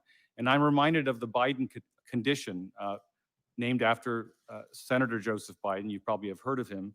Senator Biden was disturbed by the Reagan administration's reinterpretation of the ABM treaty, and he got this august body to add a condition to the INF treaty, which said the interpretation of the treaty that matters is the interpretation that we jointly had when we consented to your ratification of the treaty. You cannot reinterpret treaties decades later. That is an originalist argument, and I would argue that's what every lawmaker wants, right? Lawmakers craft text, they get it marked up in committee, they take it to the floor. There might be amendments there. They then take it to the conference committee. There might be amendments there. They bring it back. They spend a lot of time thinking about that language, thinking about the context. And then what they don't want is some judge or some executive later on twisting that statute, twisting that enactment to suit some other purposes. And I think the alternative is, of course, the living constitution approach or the living statutory approach. But I don't think that honors you as lawmakers. It really leaves the lawmaking power with the judge or the executive officer. And if you look at our recent history, the living constitution has brought us things like the living presidency, a presidency, I think, that across all parties has acquired powers not granted to it by the Constitution. Think of the war power. Go back and read what Washington and others have said about it. It would shock you. Think about your role in treaties. It's greatly diminished. So I'll end with caution and hope. Originalists and conservatives will be disappointed with Judge Barrett because she will render results that they disagree with politically. That is entirely appropriate. And I'll end with a note of hope. Progressives should be happy because she will give the meaning to the laws that is appropriate at the time that you passed it. And I don't think that she's going to use her position to advance her personal or religious agenda. Thank you so much. Thank you, Professor. Ms. Good. Chairman Graham, Ranking Member Feinstein, members of the committee, thank you for having me. My name is Crystal Good, and I'm a sixth-generation West Virginian, a writer-poet, a small business owner, graduate student at West Virginia University, and an advocate for survivors of sexual abuse. I'm the daughter of a white mother and a Black father, and I'm the proud mother of 3 brilliant children. These identities are all parts of me, but not all of me. Who I am today is only possible because at 16 years old, I had access to an abortion. As a minor in a state with a parental consent requirement, that access was dependent on a judge, because without a shadow of a doubt, I could not trust the adults closest to me. From the ages of 5 until I was 15, I was sexually abused by my white stepfather. He wasn't convicted until 2012, more than 30 years after the abuse began. When I told the grown folks in my life, they didn't believe me at first, and then refused to hold my abuse accountable once the truth was out. Later at 16, while in a relationship that brought me joy and made me feel safe, I, like 2.7 million Americans a year, had an unintended pregnancy. Immediately, I knew I wanted an abortion, a very safe medical procedure that 1 in 4 U.S. women will have in their lifetimes. For many reasons, including the decade of abuse she did not protect me from, I couldn't tell my mother. Instead, I sought a judicial bypass. I had to navigate not only how to get to the judge, but how to do so on a school day. I had no idea what I should wear or what information he would want. I thought I was going to court like on TV, but instead I was ushered into his chambers. It felt very intimidating. I told him I was a good student. I was a leader in my school. I had opportunities that many young women from West Virginia didn't. I wanted to go to college, to be a writer. I said, "Your Honor, I have a future. I choose an abortion." It felt like a miracle. An adult believed me. An authority figure deemed me to be in charge of my own body and my own future. I still think what might have happened if I didn't have a list of accomplishments, or if the judge didn't think I was competent enough to decide when to start my family, or if he believed the harmful stereotype I was raised to believe that Black girls were fast and promiscuous. Access to an abortion should not depend on our GPA, the color of our skin, where we live, or the luck of the draw. It should not depend in any shape, form, or fashion who your governor is or who is sitting on the Supreme Court. My entire childhood, every adult in my life had failed me. None of them deserved to make a decision about my body. I needed compassion and trust from my government. All I got was another barrier. There are thousands like me who are sexually abused by parents, guardians, and grown-ups who are supposed to support them. Today, 37 states require parental consent or notification for a minor to access abortion. Most young people do involve their parents in their decision. But for those like me who cannot, these kinds of restrictions make abortion hard to get because we have to travel, miss work or school, save up for weeks, and pay out of pocket. The average per capita income in West Virginia is $25,479. That's 1/7 of your Senate salaries. In Central Appalachia, Black and low-income white people struggle to access health care, including abortion, and to have our decisions respected. The Supreme Court has made historic decisions that uphold our rights and freedoms. My right to an abortion, the integration of my public schools, the Affordable Health Care Act that ensures that I have health insurance, and workplace protections for my transgender daughter. I have put my faith in the Supreme Court, and with this nomination, I am losing faith. Although the way I have chosen to create my family is demonized by some politicians, the reality is that we're like most families across the nation. I had an abortion. I have 2 sons and a daughter who is trans. I love my children. We are a proud Afro-Latin family. That's African American Appalachian. My story is my own, but represents so many people left out from the Supreme Court nominee hearings. An entire cast of people. That's CASTE, cast. President Trump has been clear that he would only appoint justices who would overturn Roe v. Wade. Unfortunately, through learning about Judge Barrett's record, I understand why the president believes she passes the test. Please listen to people who have had abortions. Hear us when we ask you, do not confirm this nominee. Our futures, our families, our lives depend on it. We too are America. Thank you. Thank you, ma'am, very much. Ms. Staggs?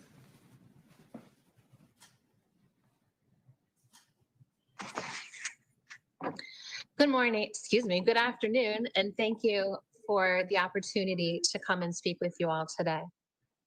I'm here to raise my voice against the nomination of Amy Coney Barrett and in support of the Affordable Care Act, as well as to share my family's story. While I appear in this room alone, I bring with me millions of families, including 130 million Americans who live with pre-existing conditions and millions of Americans who dissent from this hearing and any confirmation to the Supreme Court before Inauguration Day. My name is Stacey Staggs, though I'm more frequently addressed as Mommy. I live in North Carolina with my husband and twin girls who have complex medical needs and disabilities. I advocate for their health care, education, and community inclusion with Little Lobbyists, a family-led organization advocating for children like my own. I share Judge Barrett's disdain for hypotheticals. As a behavioral interviewer, I know that past conduct is an indicator of future decision-making. And I am here today because Judge Barrett has repeatedly made statements that are hostile to the Affordable Care Act. A vote for Judge Barrett is a vote to take away health care. And a vote for Judge Barrett is a vote to strike down the law that saved the lives of my daughters. And my family is but one of many. Studies confirm the ACA has saved thousands of lives, especially in states that have accepted Medicaid expansion. And my family is a real-life example of the ACA's success. My twin daughters, Emma and Sarah, are adorable and active 7-year-olds. They're the lights of my life. And we balance a busy schedule of therapies and distance learning. Sarah Bean is my nature lover. She's happiest when she's splashing in the water or digging in the dirt. And Emma has a smile that lights up her entire face. Her favorite day is Tuesday, when we go to the farm for therapeutic horseback riding. I love them with the same joy and amazement I'm sure you feel for your own children. But 7 years ago, their recent birthday would have been too much to hope for. My husband and I were excited to learn we were expecting. We were surprised to learn we were having twins. I had excellent prenatal care, which is one of the essential benefits under the Affordable Care Act. And my pregnancy was going great until one day it wasn't. I was experiencing pain, so my doctor suggested I come down to the hospital for monitoring. And within hours, as my vital signs faded, I was rushed to the operating room where our small wonders were born via emergency C-section at 28 weeks. They were rushed to the neonatal intensive care unit where their survival was far from assured. We sat in vigil for weeks, learning an entirely new language of medical terms and holding our breath in between heartbeats on their monitors. I wasn't able to hold either girl for several weeks, but they were about the size of my hand. They had IVs in every extremity and skin so fragile you could see through it. Emma's birth weight was 1 pound, 9 ounces. She has never taken an unassisted breath or made a sound due to vocal cord paralysis. She has an artificial airway through a breathing tube, and she eats through a feeding tube that was surgically placed when she was 3 months old. Her twin sister, Sarah, was the bigger of the newborns at 2 pounds, and she needed heart surgery at 2 weeks old. That was the day percentages took on a new meaning for me. The surgeon told us his success rate for Sarah's procedure was 98%. Then he leaned in and said, but that doesn't mean much to the parents of the 2%. To this day, when I hear data points and discussion about recovery from COVID-19, for example, I'm immediately transported back to the surgical waiting room. When I was finally able to bring my babies home from the hospital for the first time after 110 days, we received an explanation of benefits with total claims nearing $1 million for their care. And in the first 7 years, our combined claims have surpassed 4 million. Without the protections of the Affordable Care Act, my daughters would have already hit their lifetime caps and now be rendered uninsurable. And we have primary insurance through my husband's employer. Medicaid support has been a lifeline for Emma because she needs 24-hour eyes-on care. Medicaid provides Emma with home and community-based services, including nursing, that allow her to stay home with us, where she belongs, instead of living in a hospital or other medical facility. Our country's in a public health crisis right now, one that's getting worse by the day. In this moment, we need our legislators to protect our families, to provide relief and support, to do the job we've elected them to do. We do not need to rush through the nomination of a Supreme Court justice who is on the record as hostile to the law that provides our healthcare protections. Shifting focus away from a relief package for families during a pandemic tells me the committee's priorities are not aligned with those of the American people. I urge you to listen to us and address the immediate need of COVID relief. Last, I'd like to thank you for the opportunity to give my testimony, to say healthcare is a human right and decency matters, and to remind you that as your constituents, my children and all children like ours are your children too. I hope you'll remember your duty to all of our children as you cast your vote to protect or to take away the healthcare their lives depend on to survive and thrive. Lastly, let me share that today is the first day of early voting in North Carolina. It's a big day for me here too. My next task is to cast my ballot accordingly. Thank you. Thank you very much. I'm sorry, I jumped out of order there. We got Miss Amanda Roberi, then we'll get to Miss Walk.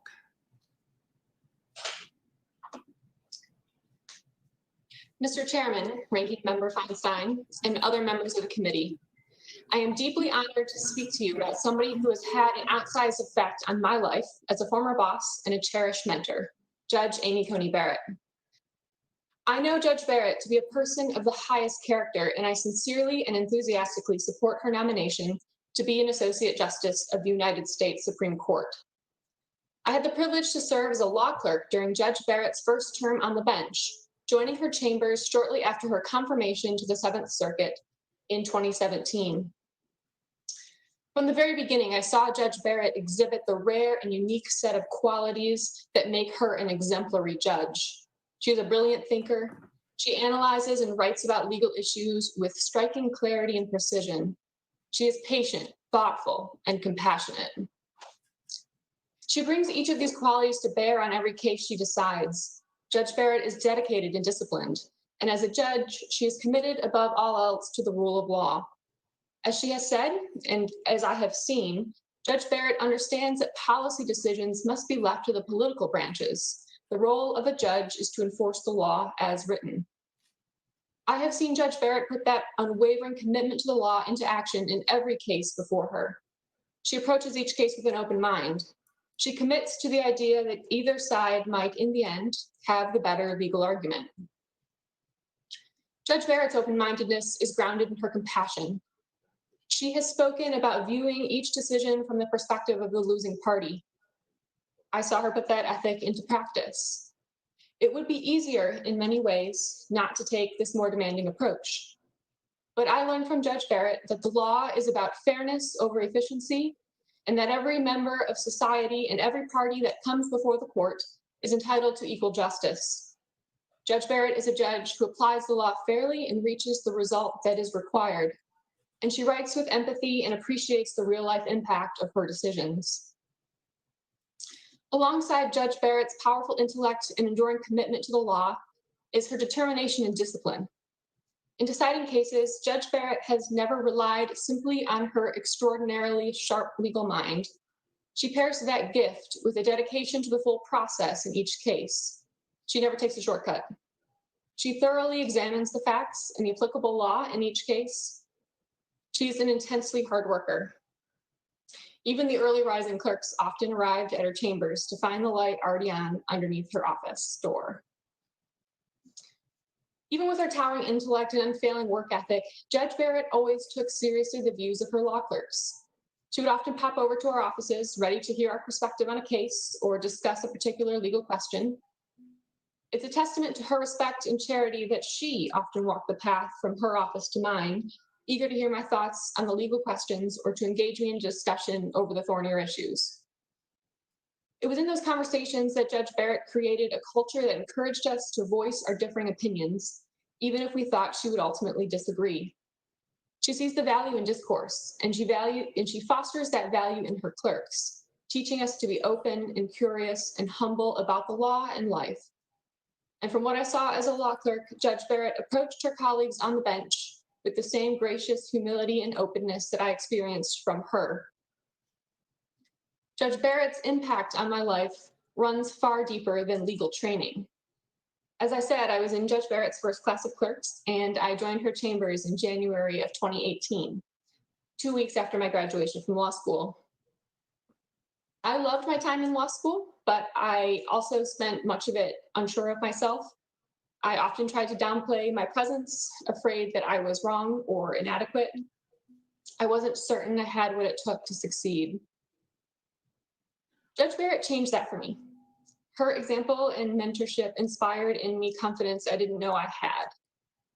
I can't point to a single event or a point in time when that change occurred. Change like that, formative change, happens gradually across hundreds of conversations and hours shared. Judge Barrett leads in law and in life with conviction, generosity, and courage. She inspires me to do the same.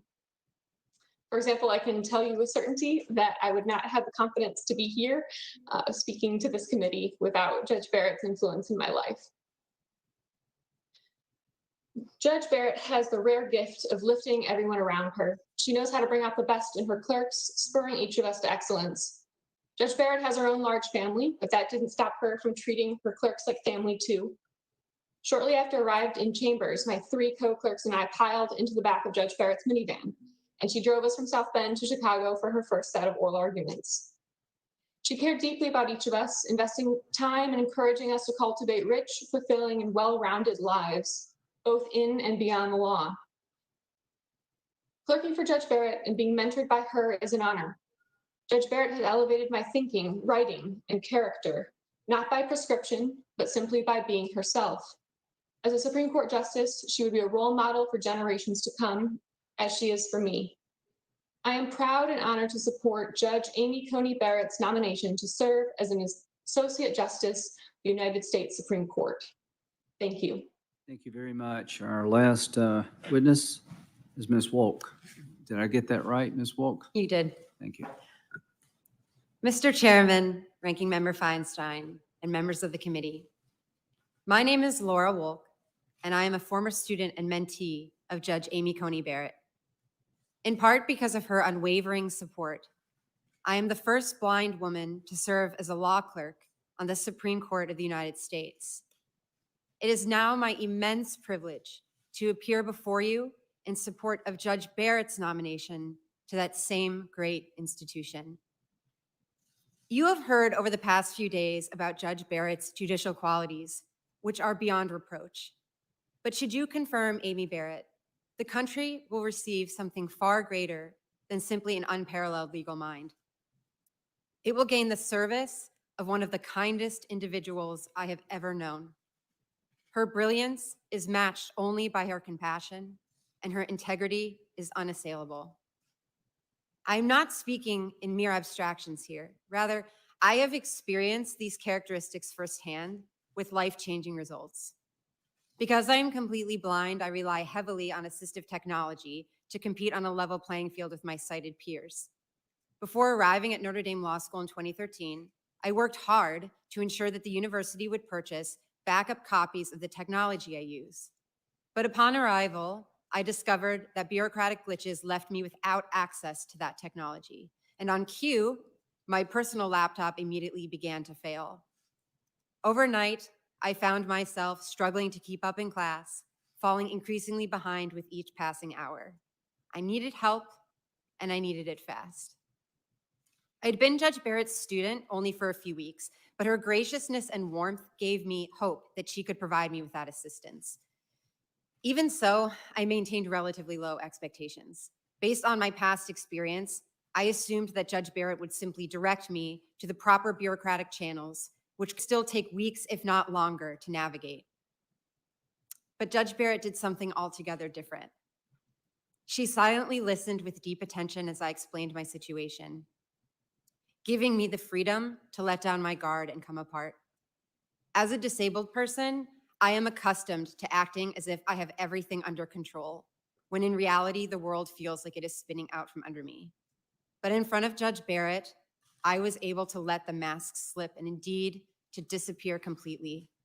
I poured out all my concerns, not just about technology and my worries about failing classes, but all the burdens I currently carried as a disabled woman navigating a brand new environment. When I finished, Judge Barrett leaned forward and looked at me intently. "Laura," she said, with the same measured conviction that we have seen displayed throughout her entire nomination process, "this is no longer your problem, it's my problem." I can't capture adequately the relief that washed over me at her words. Her offer was rare enough in its own right, but even when such offers are extended, many unfortunately do not follow through. It's hard to trust an offer of assistance, no matter how desperately it is needed or earnestly it is given. Not so with Judge Barrett. Anyone who has interacted with her knows that she is a woman of her word. She means what she says, and she says what she means. When she promised to advocate for me, she commanded my trust. To this day, I do not know what Judge Barrett did to solve my problem, itself a testament to her humility. All I know is that the technology arrived promptly, which in turn allowed me to excel and to place me in a position that would eventually allow me to apply for a clerkship on the Supreme Court. This encounter was the first in which Judge Barrett demonstrated the depth of her generous spirit, but it was far from the last. She has remained a constant source of strength, encouragement, and solace as I have pursued professional and personal opportunities with no roadmap to guide me.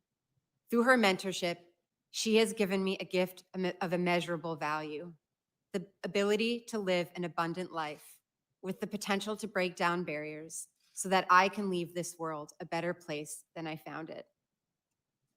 Though I am here today to share with you my story, the very best aspect of that story is that it is hardly unique.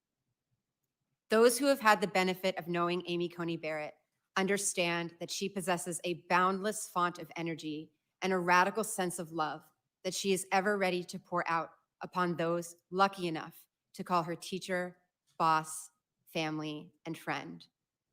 Judge Barrett will serve this country with distinction, not only because of her intellectual prowess, but also because of her ability to treat everyone as an equal, deserving of complete respect.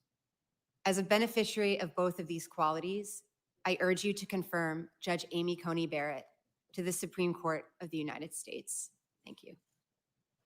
Thank you. Thank you all. I mean, your testimony in their own way was incredibly compelling in your life circumstances. We appreciate you sharing with the committee, whether you were in support or opposition to Judge Barrett. I really don't have any questions. I'm going to turn it over to Senator Feinstein. For the committee, if you want to grab a bite, we'll press on, but I just want to keep going. And we'll make sure everybody can ask questions that would like. Just one editorial comment. Ms. Walk, I'm very impressed with what you had to say. My sister is the executive director for the Commission of Blind in South Carolina, and she's trying to bring about better outcomes. And I just have some understanding of the world that you just spoke of, and maybe all of us can work together to provide some upper game here when it comes to services. Senator Feinstein.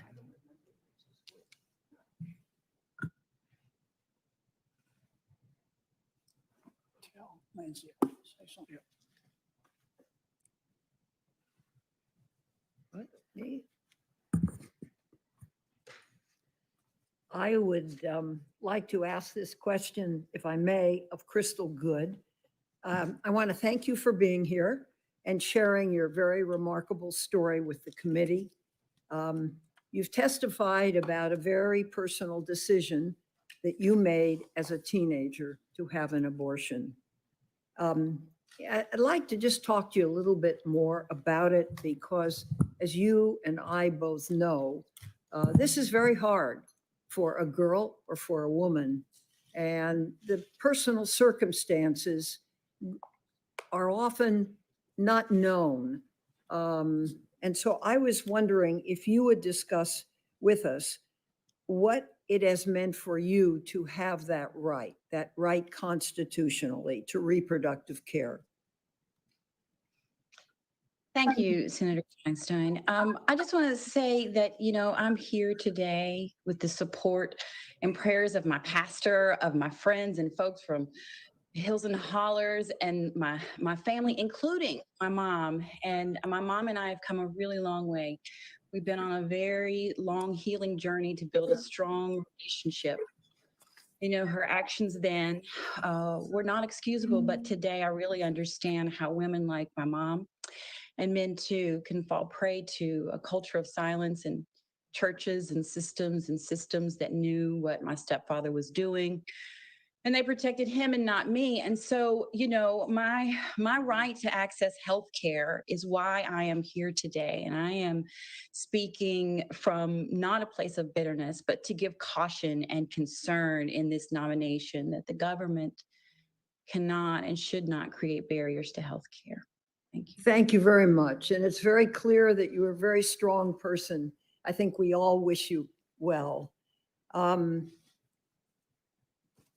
would like to ask Dr. Bhatti, can I ask that question? Okay. What would you say to people who have excellent healthcare coverage, as is true here for us in the Senate, to help us understand how important the ACA is for your patients? Well, what I would say to folks with good insurance is that we're blessed. I have good health insurance too. We are blessed to be in a position, as a society, we sometimes punish people when the only mistake that they might have made is not choosing their parents wisely. And a lot of my patients fall into that category where, they are hardworking people. They go to work every day. They try to do their part to contribute to society. But their stories don't often get told. And that's why I'm here today, is to tell their stories and to let folks know that, the committee that I'm here representing and I as an individual value healthcare for all Americans. That's what this is all about, is making sure that every American has access. Could I stop you for a minute? Yes. Because what's really important to me is, what do you think of the long-term consequences that the pandemic will have on this nation's health? I'm very worried about the pandemic. We already have had, many 217,000 deaths. 8 million Americans have contracted COVID. 14 million Americans have lost their employer-based healthcare because they've lost their jobs since the beginning of the pandemic. And so we need to take bold action to get the pandemic under control in order to save as many lives as possible. I'm very concerned about our health response at every level of government. Well, one other last question. What do you believe the most critical health response is to be beneficial? If you could speak a little bit about that and the numbers of people and your advice to us. We need to do a better job at the highest level of government, starting with the federal government on down, with testing and contact tracing, and providing the resources to all the states that they need to do that. Because the numbers, as striking as they are a sharp underestimation of what the reality actually is, because we do not have the capacity at the ground level to perform as many tests as we need to know just how many Americans actually have COVID and just how many people have become sick and have died from COVID. So the numbers are sharp underestimation. So anything that the federal government can do to empower each and every state to get more accurate counts, and then also to lead by example, where we need, masks should not be a partisan issue. Washing hands should not be a partisan issue. Social distancing should not be a partisan issue. And we need every elected member of Congress to lead by example by engaging in acts of public health that we need every American to engage in order to prevent the spread.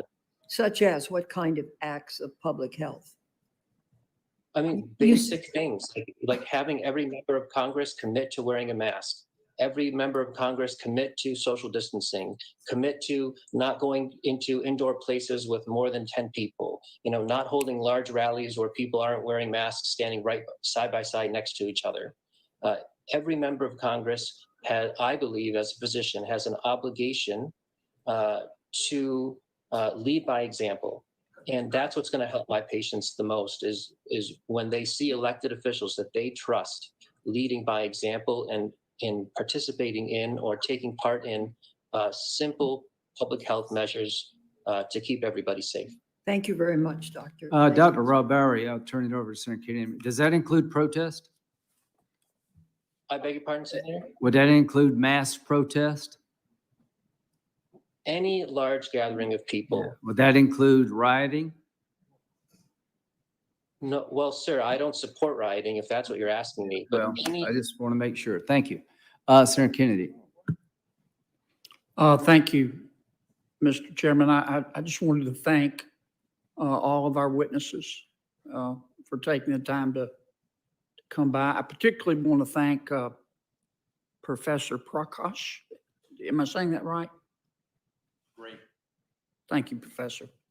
You did me a favor. You may not remember it, but one of my colleagues in my office is sitting behind me, Hannah Frayer. And you recommended Hannah to me. And I wanted to thank you for that. She's made you taught her well. She's made a substantial contribution to my office. Also, two of your colleagues, Paul Stephen and Dan Ortiz, are friends of mine. We went to school together, though at different schools. Paul and I were together at one school, and Dan and I were together at another. And please remember them to me. They are, in a word, brilliant, and they're good mates. So tell them I said hi. Certainly. And thanks again to everyone.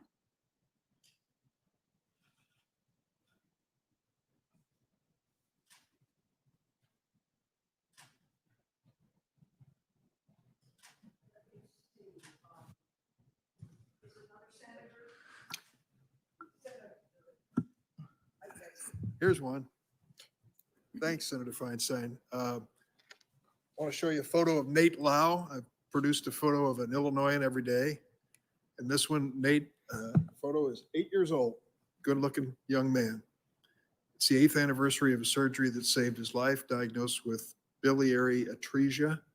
He ended up needing liver transplant. Thank you, Lurie Children's, a wonderful hospital. Medical care cost more than $1 million in the first year of his life. And of course, it continues. He's in the 3rd grade. He plays soccer, video games, and playing with his younger sister. He, of course, now has a pre-existing condition for the rest of his life. And his parents tell me that lifetime limits might have cost him his life, period. So when we talk about the future of the Affordable Care Act, and Doctor, thank you for reminding us, remember this little fellow. What a good-looking young man he is. So I'm going to make a confession here that may not sit well with some of my colleagues. But when someone tells me, check the box, I'm an originalist, it isn't enough for me. It doesn't tell the whole story. In fact, it doesn't tell me much. Let me read to you what the mayor of Chicago, Lori Lightfoot, who's a friend, said a couple days ago in a news conference. They asked her if she was an originalist. Here's what she said. You ask a gay black woman if she's an originalist? No, ma'am, I am not. That Constitution didn't consider me a person in any way, shape, or form because I'm a woman, because I'm black, and because I'm gay. I'm not an originalist. I believe in the Constitution. I believe it's a document the founders intended to evolve. What they did was set the framework for how our country was going to be different from any other. But originalists say that let's go back to 1776. Whatever was there in the original language, that's it. That language excluded over 50% of the people living in America today. So no, I'm not an originalist. So I don't take any comfort when people proclaim I'm an originalist. Trust me, I'm going to look at this Constitution, and having taken a good hard look at it, don't worry, we'll find the wisdom in these words. And we had a case here, which was very important. And we talked about it over and over each day. And that was the Cantor versus Barr case, because Judge Barrett took the time to write a lengthy dissent. And she, being an originalist, took this adventure in history. She went back 400 years. Senator Kennedy, 400 years, it wasn't even in Louisiana maybe at that point. 400 years to find some guidance. What she missed in her conclusion is what's happening 400 yards from where she lives, where crime guns are coming across the border from state of Indiana into the city of Chicago and killing innocent people. The notion that we would somehow drop our guard and make it easier for people who are convicted felons to own firearms just doesn't make sense from where I'm standing. And I don't know if going back to the time of the British decisions on what to do with flintlocks is really much guidance when it comes to the reality today. Ms. Clark, if you're still on board, would you comment on Mayor Lightfoot's version of originalism and her take on it? I have grave concerns about Judge Barrett's commitment to originalism and textualism as a theory of constitutional interpretation. It purports to rely on the understanding of our constitutional text at the time when the language was adopted, which is not practical in the 21st century. And it can lead to a high degree of speculation about the framer's subjective understanding. But, you know, I'd like, if I could, Senator, to read a quote from Justice Kennedy. The nature of injustice is that we may not always see it in our own times. The generations that wrote and ratified the Bill of Rights and the 14th Amendment did not presume to know the extent of freedom in all of its dimensions, and so they entrusted to future generations a charter protecting the rights of all persons to enjoy liberty as we learn its meaning. I think that Judge Barrett's strict adherence to originalism and textualism stands to turn our country back decades and runs the risk that we will exclude from the Constitution promise African Americans, women's rights, LGBTQ rights, and more. Isn't it interesting, Ms. Clark, that many of the questions and issues before us still relate to the evolution of thinking beyond the original Constitution as it related to African Americans, for example, and particularly as it relates to women today? We are going through this. We're in the middle of this. And the folks in that Constitution, which I swore to support and defend, didn't get those two aspects right. Women didn't have a right to vote, and African Americans weren't even counted as full citizens, let alone having the right to vote. We are still debating that many hundred years later. Thank you, Mr. Chairman. You, Senator Durbin, anyone on our side? Senator Lee? Thank you, Mr. Chairman. Judge Griffith, I'd like to start with you if I could. In addition to being a judge on the U.S. Court of Appeals for the D.C. Circuit, you've also been a professor, and you've taught a course for a number of years at Stanford Law School regarding the unique, distinct role of the Article III judge. If I understand correctly, you've also started for the last few years teaching that same course at Harvard. I'm with you. And you'll be teaching that at Harvard and the University of Virginia this year. Okay. What do you tell your students are some of the most important lessons that you've learned as an Article III judge? Yeah, thank you very much. Now, the danger is if I give you the full answer and the students are out there, they'll do better on the exams by hearing what I think. I'm just kidding. No, I came upon this course because I wanted to have a better understanding of what my role was as a judge. What am I supposed to do under the Constitution? What role am I supposed to play? And if I could just tell a quick story that I think captures what I've learned, both from being a judge and then from the courses and hearing interaction with the students. Tell the story. It happened the day after I was confirmed by the Senate for my seat on the D.C. Circuit. It was a happy day for me. I was in my office. I was the general counsel of Brigham Young University at the time, and I was the recipient of many congratulatory phone calls from people from around the country who I had known and worked with before. One was from a fellow he and I had been at the same law firm in Washington, D.C., and he had clerked for a distinguished member of the D.C. Circuit who's long since passed away, and then went on to clerk on the Supreme Court. And so he wanted to give me some advice about being a judge. He said, "Are you open for advice?" And I said, boy am I. I'm teachable. And he said, "I'll tell you what I was told the first day in my judge's chambers in the D.C. Circuit." He sat me down and he said, "Here's how we go about our job. The first thing that we do is we learn the facts of the case as best we can. These are real people. They have real struggles. They deserve to know that we know who they are, that we know the challenges they face. They deserve that. And so we have to spend a lot of time to learn their circumstances." So the next thing that we do is we think long and hard and deep about the fair result, the just outcome, the equitable disposition. And once we figure that out, we go find law to support our decision. Now, the purpose of the call was a congratulatory one. It was not to engage in a discussion of the role of the Article III judge. But I took a vow that I would do my level best to always heed the first part of that advice. Always heed the first part of that advice, that these are real people who have real struggles and we need to understand them. I took a vow that I would never follow the last part of his advice. Why? Because it's the American people who get to decide what's fair and just and equitable.